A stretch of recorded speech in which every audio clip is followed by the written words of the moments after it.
ये भगवान का प्राकट्य उत्सव है, इसलिए बड़े ही विचित्र विचित्र ढंग के वाद्य यंत्र आज बजाए जा रहे हैं, बज रहे हैं नंद के भवन में। बड़े ही सुंदर और विचित्र वाद्य यंत्र बज रहे हैं नंद के भवन में। और विचित्र वाद्य यंत्र कौन से बज रहे हैं मैं नहीं कहता, व्यास जी वर्णन कर रहे हैं। अवाद्यन्ते विचित्राणि वादित्राणि महोत्सवे। विचित्र ढंग के वाद्य यंत्र बज रहे हो। आपने ढोलक सुना होगा, तबला सुना होगा, हारमोनियम सुनी होगी, झीका मंजीरा सुना होगा, ये सब बाजे तो बज रहे हैं, लेकिन एक बाजा बड़ा विचित्र बाजा बज रहा है। एक बाजा बड़ा ही विचित्र बाजा बज रहा है नंद भवन में। नंद भवन में क्या होता है, वो बाजा सब घरों में बजता है। जब वो ऐसा अवसर आता है तो वो बाजा सभी के घरों में बजता है। और वो बाजा कौन सा विचित्र बाजा बज रहा है? बाबा कहते हैं कृष्णे विश्वेश्वरे नंते नंदस्य ब्रजमागते। विचित्र बाजा कौन है? बाजा का फूल की थाली बजाई जा रही हो, फूल की थाली बजाई जा रही है। और वाकई में घर में जब बालक का जन्म होता है तो फूल की थाली बजाई जाती है। आज वो विचित्र वाद्य यंत्र है, थाली बज रही है नंद भवन में। और सारे ब्रजवासी दौड़ दौड़ के आ रहे हैं। नंद बाबा खूब दान कर रहे हैं ब्रजवासियों को, खूब दान कर रहे हैं। एक आज नंद के भवन में प्रवेश करने के लिए 4 द्वार बनाए गए। 4 द्वार हैं। किसी द्वार पर केवल वस्त्र बट रहे थे, किसी द्वार पर केवल पात्र बर्तन बांटे जा रहे थे, किसी द्वार पर हीरा और मोती मणि बट रही थी, किसी द्वार पर स्वर्ण और चांदी के आभूषण बट रहे थे। तो जो पा जाता था तो पूछता था भैया आप कोई पात्र कहाँ, ये हीरे जवाहर कहाँ से मिले? तो कहा तुम हमको लगता है 3 नंबर वाले गेट पे नहीं पहुंच पाए। 3 नंबर गेट पर ये सब लुट रहा है, ये सब बांटा जा रहा है। तो बेचारा वो वस्त्र और पात्र को छोड़ करके 3 नंबर गेट पे पहुंच जाता था। किसी को हीरे जवाहर मिल गए तो वस्त्र आदि नहीं मिल पाए, तो पूछा भैया ये वस्त्र कहाँ मिल रहे? तो कहा गेट नंबर 2 पे वस्त्र आदि बट रहे हैं। 4 गेट हैं, चारों द्वार पर अलग अलग वस्तुएं बांटी जा रही हैं। स्वयं कुबेर को आश्चर्य हो गया कि नंद बाबा के पास इतना धन कहां से आ गया। स्वयं कुबेर को आश्चर्य हो गया कि नंद बाबा के पास इतना धन खजाना कहां से आया। ध्यान देना, 4 लाइनें। बालक का जन्म तो सभी के घर में होता है, सभी, लेकिन ऐसा महोत्सव नंद भवन में मनाया गया और नंद बाबा इतना दान कर रहे हैं। पूत सपूत जन्यो यशुदा, इतना सुन के वसुधा सब दौरी। गावत गीत देवन के आनंद भयो, पुनि धावत गावत मंगल गौरी। और नंद कछु इतनो जो दियो, घनश्याम कुबेर हूँ की मति बौरी। देखत मोहि लुटाई दियो, न बची बछिया छछिया न पिछौरी। आज नंद बाबा ने खूब दान दिया है, सब कुछ दे दिया।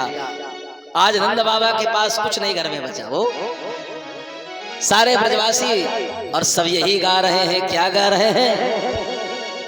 क्या गा रहे हैं सारे ब्रजवासी? आज नंद द्वारे बधैया बाजे, आज नंद द्वारे।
चलो सखी नयन,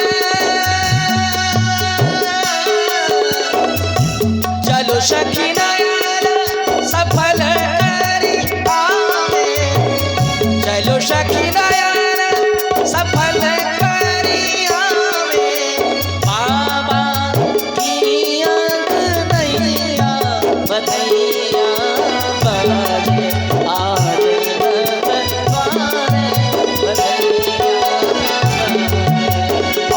नंद द्वारे बधैया बाजे, आज नंद द्वारे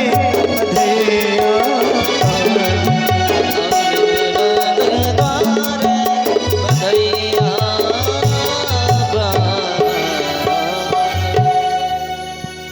बड़ा ही दिव्य और महोत्सव ये मचाया जा रहा भगवान का प्राकट्य उत्सव का, बड़ा ही माधुर्य उत्सव ये मनाया गया है गोकुल, बड़ा ही दिव्य महोत्सव, जिस महोत्सव का समस्त देवता आज आकाश मार्ग से दर्शन करते हैं, ऐसा दिव्य महोत्सव रचाया गया। आए महोत्सव के पश्चात आज नंद बाबा गोकुल वासियों को बुलाया और गोकुल वासियों को बुलाने के पश्चात गोकुल वासियों से कहा कि अब गोकुल की तुम रक्षा करना और मैं गोकुल का कर चुकाने के लिए मथुरा जा रहा हूं, राजा कंस के पास गोकुल का मत कर चुकाने, क्योंकि वर्ष में एक बार राजा कंस को कर देना चुकाना पड़ता था, कर दिया जाता था। तो आज मानो वसुदेव नंद बाबा गोकुल का कर चुकाने के लिए मथुरा जा रहे हैं कंस के यहाँ। गोपान गोकुल रक्षाया, आज गोकुल की रक्षा के लिए गोकुल वासियों को सौंप दिया, कहा जब तक मैं वापस न आ जाऊं मथुरा से, आपकी जिम्मेदारी है गोकुल की रक्षा करना, गोकुल का पर ध्यान रखना, ये आपकी जिम्मेदारी है। और गोकुल वासियों को गोकुल की जिम्मेदारी सौंप करके नंद बाबा मथुरा पहुंचे हैं। मथुरा में कंस को कर चुकाया है, कर चुकाने के पश्चात वसुदेव जी से मुलाकात की। वसुदेव जी ने सुना कि नंद बाबा आए हैं और जाकर के वसुदेव जी से मिले नंद बाबा। नंद बाबा ने बताया, वसुदेव मुझे तो वृद्धावस्था में आज पुत्र की प्राप्ति हुई है। वसुदेव जी सुनकर आनंदित हो गए, मन ही मन जानते तो हैं कि पुत्र तो मेरा ही है, बालक तो मेरा ही है। और इधर महाराज नंद बाबा मथुरा पहुंचे हैं कर चुकाने के लिए। इधर पूतना, कंस की बहन जो पूतना है,